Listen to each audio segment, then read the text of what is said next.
Então, o que está acontecendo, esse novo? No século XXI, nós enfrentamos algumas dessas pandemias. Eu posso falar da Zika, do Ebola, da febre amarela, do H1N1, né, que em 2009 nós participando ativamente, as universidades, todas as clínicas participou ativamente desse enfrentamento. Mas talvez essa do coronavírus, da Covid-19, seja talvez a que mais tem causado impacto. Inclusive, pessoalmente, assim, eu formei na época do HIV, naquela época a gente tinha um certo receio, mas era diferente, né? Hoje eu vejo completamente diferente. O receio que nós tínhamos de estar no front era diferente pelo mecanismo de transmissão da doença, né? A infecção, no caso da Covid, ela se transmite pelo ar, né? E é um vírus, né, manhoso, artinhoso, né? Ele tem uma artimanha que ele aprendeu com os outros coronavírus. Ele se transmite mesmo antes da pessoa ficar doente, né? Até 2, 3 dias antes da pessoa ficar doente, ela transmite, e também as pessoas assintomáticas transmitem, né? E mesmo sabendo que a grande maioria da população que vai entrar em contato com esse vírus vai melhorar, né, com repouso e novalgina e paracetamol, e tem uma parcela significativa de 20% que vai precisar de ir para o hospital. Pois bem, então, diante desse cenário, né, de um vírus que é transmitido pelo ar, que eu não sei quem está doente, né, muito parecido com o HIV, né? O HIV transmite sexualmente, é verdade, mas as pessoas não precisam estar doentes para poder transmitir. Eu não tenho vacina, como o caso do sarampo, que tem vacina, né? Eu não tenho medicamento, como o caso do HIV, que tem medicamento. Então, eu fico mais vulnerável. E a gente vai ter que lançar mão de mecanismos do século da Idade Média, que são mecanismos aquela terapêutica não farmacológica, medidas não farmacológicas, que é o distanciamento social, que é o isolamento, o auto-isolamento, a quarentena, o uso de máscara, né, e lavação de mãos, que eu acho que talvez desses aí que causaria menos impacto nesses laços afetivos, sociais e políticos. Distanciamento, né? Social, o uso de máscara e a própria quarentena, né, isso tem causado um grande impacto, eu acho, para nós todos, né? Você imagina, eu fico imaginando para as crianças, né, que socializam o tempo todo, que sempre se tocam, né, as crianças que estão fora da escola, nós mesmos adultos, a gente vê a dimensão social dessa solidão, né?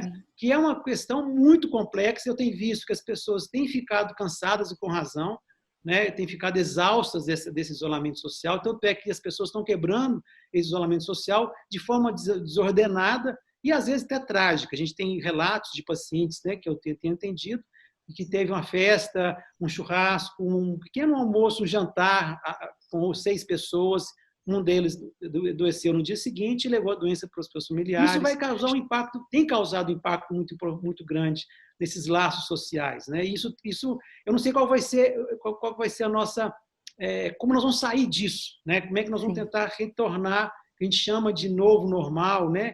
E tem eu acho que até foi num campo da psicanálise que eu vi alguém falando que é um novo anormal. Que se eu for pensar que a gente não estava vivendo uma normalidade recentemente, né? Haja vista a chacina dos jovens periféricos, a homofobia, a LGBTfobia, a misoginia, enfim, né? Então a gente vai ter que viver talvez esse novo, que agora tem até mudado, falando novo anormal, né? E como que isso vai se dar? Eu tenho dito também assim, que nunca foi tão importante, né, as ciências sociais, né? E não somos nós aqui que estão falando isso.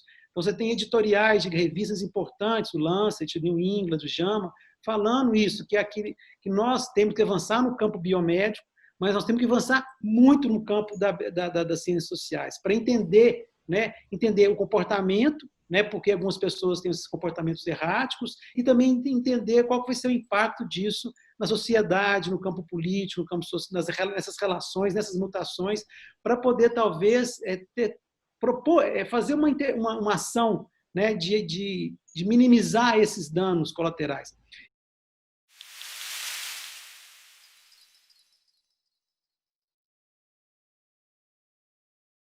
Tenho dito também, nós não podemos sair do isolamento só com uma vacina, né? Eu acho que nós temos que saber o momento exato de sair. Esse momento exato a gente sabe sim, quais são os critérios, não vou entrar em detalhes aqui, mas não é agora, o momento não é agora de sair. A transmissão tem que estar controlada. Para vocês terem uma ideia, o R0, o RT em Belo Horizonte, há 2 semanas está abaixo de 1, que é um ótimo sinal. Esse R0 tem que estar abaixo de 1 durante 4 a 6 semanas, para dar uma segurança maior. E eu falo também que a gente tem que sair dessa caverna, porque o malefício, né, desse isolamento, dessa aula suspensa, das aulas suspensas, é muito maior que o benefício, né? Principalmente quando você pensar na população mais vulnerável, os meninos mais pobres, mais vulneráveis, que não têm acesso à internet, não tem um ambiente em casa favorável para estudo, eles se socializam nas escolas, muitos deles comem na escola, né? Eu acho que o impacto no desenvolvimento psicossocial dessas crianças vai ser enorme, né? Considerando também que a criança, como já tem, né, vários trabalhos mostrando, ela tem uma baixa letalidade, 0,0 alguma coisa, né, 0,1% nas crianças. As crianças transmitem menos, né? E tem vários estudos agora que saíram de escolas que ficaram abertas, né, durante a pandemia e que não ocorreram surtos. Teve claro, teve esse que todo mundo ficou sabendo, teve um surto na região no Israel, mas é um surto que a gente estudou esse artigo, mas parece que as medidas que foram adotadas foram completamente equivocadas. Nesse surto específico de Israel, estava muito calor, eles fecharam a janela, abriram o ar-condicionado e tiraram a máscara facial. Então tinha tudo para acontecer esse surto, né? E eram crianças mais velhas, mais acima de 15 anos de idade. Quando eu falo abaixo de 10 anos de idade, seria o nosso alvo principal para poder iniciar a flexibilização, entendendo que essas crianças têm menos doença grave, elas transmitem menos, né? Mas claro que a gente tem que construir esse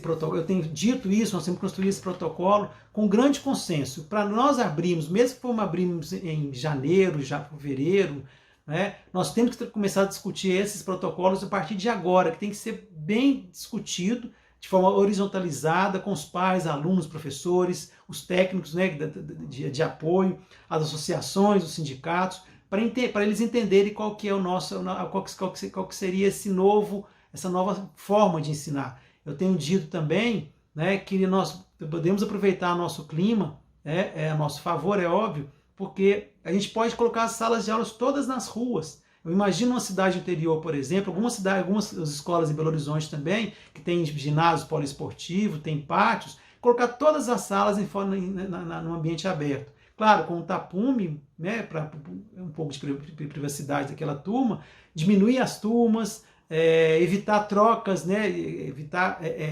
trocas de contato de turmas, horários diferenciados, evitar acúmulo na entrada, acúmulo na saída, detectar surtos. Tem várias propostas interessantes para a gente enfrentar, propor a flexibilização da volta às escolas, que nós podemos fazer com muito mais facilidade aqui no Brasil. Que é isso, né? Eu fico imaginando uma cidade do interior, fecha uma rua, né, coloca a sala de aula naquela rua, né, ou no pátio, ou numa praça, debaixo de uma árvore. E eu acho que vai ser interessante esse momento também, o aluno ter uma aula num espaço livre. Né? Eu tenho dito também, assim, usando a ideia do Paulo Freire, que a gente pode colocar, mais do que nunca, eu acho que a questão da saúde vai ter que ser discutida, debatida com esses meninos, lembrando que esses meninos de agora vão enfrentar uma pandemia em breve, então eles vão ter que saber lidar com isso. Então eu tenho que discutir com eles sobre transmissibilidade, vírus, né, distanciamento social, mecanismos de doença, transmissão de doença. E legal que você pode usar a Covid como uma transversalidade naquele ensino. Geografia, história, matemática, português, né, biologia, óbvio, né, sempre com o mote do Covid. Eu acho que vai ter o interesse dos meninos vai ser muito maior, porque tem uma coisa muito prática. Eu estou entendendo, eu estou estudando uma coisa prática que vai impactar na minha vida. Né? Então eu acho que é um momento até revolucionário para a gente poder levar esses conhecimentos, né, dessa forma bem pé no chão mesmo. Né? E eu acho que vai ser interessante, eu acho que vai ser meio revolucionário, uma educação, como diz o Paulo Freire, uma educação libertadora nesse sentido, né, de mostrar para ele, né, o objetivo daquele ensino. Né? Ele vai ter um objetivo, ele é imediato, né, para combater a Covid. E terminar a minha fala, que já está estendendo um pouco, só lembrando que essa geração, né, de agora, ela vai enfrentar uma pandemia. E com certeza, se a gente prepará-los melhor agora, a resposta deles lá na frente, não sei se vai ser daqui a 10 anos, 5 anos, 20 anos, vai ser muito melhor, né, nesse enfrentamento. Então, acho que é um dever nosso, né, dos professores, propor essa flexibilização na hora certa e não ficar nessa só sai com a vacina. Acho que isso é pouco provável, quer dizer, eu espero que a gente saia antes da vacina, no momento propício. Ô, Nay, te agradeço muito pela oportunidade de estar aqui com a gente e falar que foi muito bom esse encontro e que outros encontros possam acontecer. Eu que agradeço, Vilma. Boa Boa sorte, tarde, sucesso então. aí na jornada.